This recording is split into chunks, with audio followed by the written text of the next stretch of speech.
আপনাদের এখানে বাবুর্চি কে? বলেন। ভাই শোনেন, সব মালপত্র এই গ্যারেজের ভিতর ঢুকান, রান্না হবে গ্যারেজে। আর আপনার নাম কি? আমার নাম জানেন না, আমি পুরান ঢাকা হালকা বাবুর্চি। তো ভাই আপনি হালকা হইলে আমি কি? আপনি পাতলা। আচ্ছা শোনেন, আজকে কিন্তু আমার বউয়ের বিয়া, মানে চাঁদনির বিয়া। আজকে চাঁদনির বিয়া, তেল লবণ কিন্তু আমি সব চেকে রাখবো, কোনো খাবার যাতে খারাপ না হয় বলে দিলাম কিন্তু। এই আপনি টেনশন করেন না।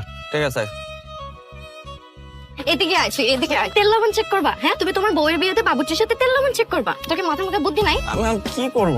যা যাইয়া বল যে আমরা বিয়ে করছি। আমার তো ভয় লাগে, আমি তো আগেও চেষ্টা করছি, আমি পারি নাই তো, তুমি দেখো নাই? ভয় লাগে? তুই যদি বলতে না পারিস আমি তোরে ময়রা শেষ করে ফেলবো। বলবি না? না ঠিক আছে, আমি আমার আব্বারে যাই বলতেছি তুই আমারে জোর করে রুমের মধ্যে নিয়ে করছিস।